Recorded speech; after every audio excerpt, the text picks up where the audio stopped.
Hi friends, welcome to bank Nifty boss YouTube ఛానల్కి. ఒక మంచి సామెత ఉంది కదా, పొట్టోడిని పొడుగోడు కొడితే పొడుగోడిని పోచమ్మ కొట్టిందంట. ఈ సామెత తెలుసు కదా. ఈ సామెతకి అర్థం ఏంటంటే, తాడిని కొట్టేవాడు ఒకడుంటే వాడి తల కొట్టేవాడు ఒకడు ఉంటాడని చెప్పి ఒక సామెత. అంటే నువ్వు ఎంత పెద్ద గొప్పవాడివైనా, నువ్వు ఎంత తోపైనా, నువ్వు ఎంత తురుముకానైనా, నిన్ను మించిన వాడు ఇంకోటి ఉంటాడని చెప్పి. ఎందుకంటే ఎవరైనా సరే, ఎప్పుడైనా ఏదైనా ఒక మోసం చేస్తే అది ఎంతో కాలం దాగదనమాట. అది వెంటనే వాడికి నాలుగింతల నష్టాన్నైతే కలుగజేస్తుందనమాట. అది దాని అర్థం. ఇంతకీ ఈ సామెత ఇప్పుడు ఎందుకు చెబుతున్నానంటారా? సో, ఎగ్జాక్ట్‌గా ఒక సంవత్సరం క్రితం మన భారతదేశ స్టాక్ మార్కెట్‌లో ముఖ్యంగా ఆప్షన్స్‌కి సంబంధించి మనం జేన్ స్ట్రీట్ అనే ఒక కంపెనీ, ఇది అమెరికన్ కంపెనీ, ఇది హెడ్జింగ్ కంపెనీ అనమాట. ప్రధానంగా ఆప్షన్స్‌లో హెడ్జింగ్ చేస్తూ ఉంటుంది. ఈ కంపెనీ మన భారతదేశంలోని ఆప్షన్స్ ట్రేడర్స్‌కి సంబంధించి చాలా పెద్ద మోసం అయితే చేసిందనమాట. ఆప్షన్స్ కాల్స్‌లో ఉన్న చిన్న లొసుగుని అద్దం పెట్టుకొని, మన దేశంలోని ప్రతి ఒక్క ఆప్షన్స్ ట్రేడర్‌ని అయితే మోసం చేసిందని చెప్పొచ్చు. ముఖ్యంగా ఈ జేన్ స్ట్రీట్ బ్యాంక్ నిఫ్టీలో చాలా చాలా పెద్ద పెద్ద మోసాలైతే చేసింది. చాలా పెద్ద మొత్తం. మన దేశీయ స్టాక్ మార్కెట్‌లో ఉన్న ఆప్షన్స్ ట్రేడర్స్ అందరూ కూడా ఎంతో కొంత ఈ కంపెనీ చేసిన మోసాలైతే బారిన పడ్డారని చెప్పొచ్చనమాట. నష్టపోయారని చెప్పొచ్చు. సో, ఇంత చేసి ఈ కంపెనీ మనల్ని ఇంతగా మోసపుచ్చిందా? ఈ కంపెనీ ఇప్పుడు, అంటే ఈ స్టాక్ హెడ్జింగ్ కంపెనీ దాదాపు 4 రెట్లు నష్టపోయింది. వివరాల్లోకి వెళ్తే, ఈ సామెత ఉంది కదా, పొట్టోడిని పొడుగోడు కొడితే పొడుగోడిని పోచమ్మ కొట్టిందంట. సరిగ్గా ఈ సామెత అమెరికాకు చెందిన ట్రేడింగ్ ప్లాట్ఫామ్ జన్ స్ట్రీట్‌కు సరిపోతుందేమో. భారత స్టాక్ మార్కెట్‌ను కొల్లగొట్టి దేశంలో నిషేధం ఎదుర్కొన్న ఈ సంస్థకు వాల్ స్ట్రీట్‌లో తాజాగా గట్టి షాక్ అయితే తగిలింది. నేరుగా ఈ కంపెనీ నష్టపోయినప్పటికీ నమ్మి పెట్టుబడి పెట్టిన ఓ హెడ్జ్ ఫండ్ భారీగా నష్టపోవడంతో జేన్ స్ట్రీట్ కూడా భారీగానే నష్టం అయితే వాటిల్లింది. వక్ర మార్గంలో మన దేశపు స్టాక్ మార్కెట్ను మోసం చేసిన ఈ సంస్థకు కరెక్ట్‌గా ఎగ్జాక్ట్‌గా ఏడాది తిరగముందే అంతకు మూడింతలు, నాలుగింతలు నష్టమైతే వచ్చింది. ఇంతకీ ఏం జరిగిందో ఒకసారి చూద్దామా?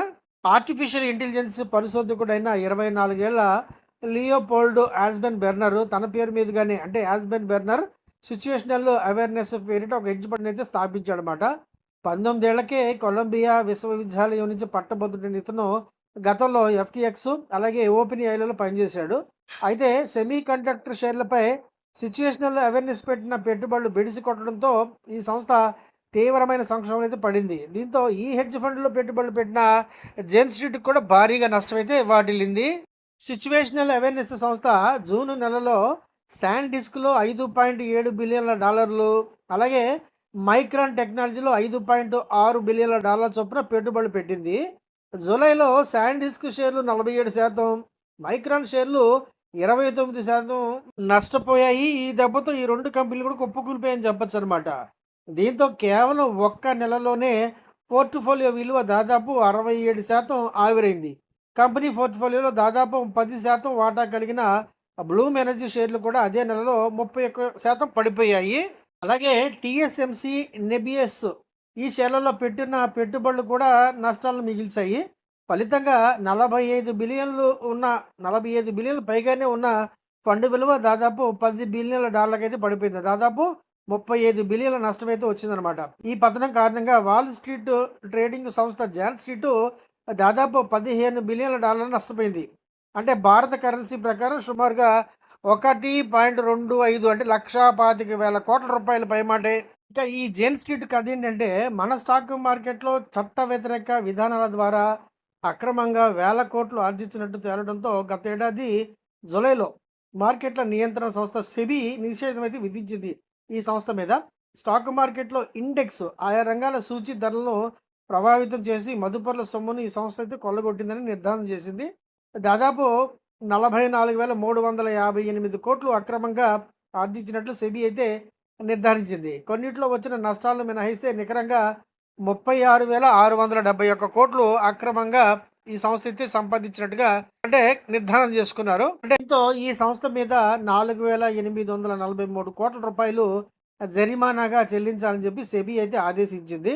ఈ పరిణామం జరిగిన ఏడాది తర్వాత, ఎగ్జాక్ట్‌గా 1 ఇయర్ తర్వాత జెన్ స్ట్రీట్‌కు తన పెట్టుబడి రూపంలో భారీ మొత్తంలో నష్టం వాటిల్లడం కొసమెరుపు. టోటల్‌గా ఒక ₹37,000 కోట్ల అక్రమంగా సంపాదించని చెప్పి నిర్ధారించిన తర్వాత ఈ 4,843,00,00,000 ఫైన్ ఏయటం ఏంటో, మొత్తం ఎందుకు రికవరీ చేయలేదో నాకైతే ఇప్పటికీ అర్థం కాదు. అప్పుడే పెట్టాను ఒక వీడియో.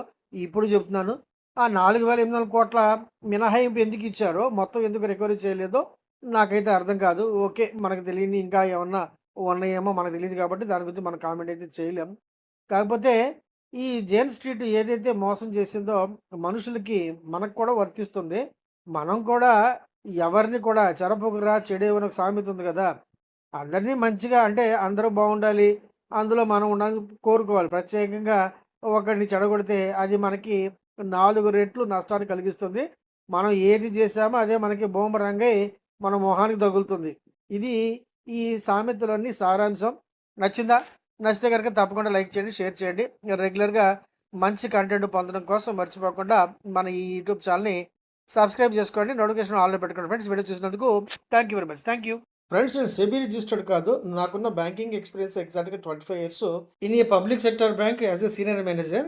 అలాగే నాకున్న స్టాక్ మార్కెట్ యొక్క అనుభవం మోర్ దెన్ 35 ఇయర్స్ ఇప్పుడు. ఈ వీడియోలో మీకు అందించిన ప్రతి సమాచారం కూడా మీకు మార్కెట్ పట్ల అవగాహన కల్పించే ఉద్దేశంతో ఇచ్చినవి. అలాగే ఎడ్యుకేషన్ మరియు లెర్నింగ్ పర్పస్‌లో ఇచ్చే ప్రయత్నం మాత్రమే. దయచేసి దీన్ని ట్రేడింగ్ టిప్స్ లేదా రికమెండేషన్‌గా భావించకండి. అద్భుతమైన ట్రేడ్స్ కోసం, అద్భుతమైన నాలెడ్జ్ కోసం ఖచ్చితంగా నన్ను సంప్రదించండి. వీడియో నచ్చితే గనుక తప్పకుండా లైక్ చేయండి, షేర్ చేయండి. అలాగే మర్చిపోకుండా సబ్స్క్రైబ్ చేసుకొని నోటిఫికేషన్ ఆన్‌లో పెట్టుకోండి ఫ్రెండ్స్. వీడియో చూసినందుకు thank you very much. Thank you.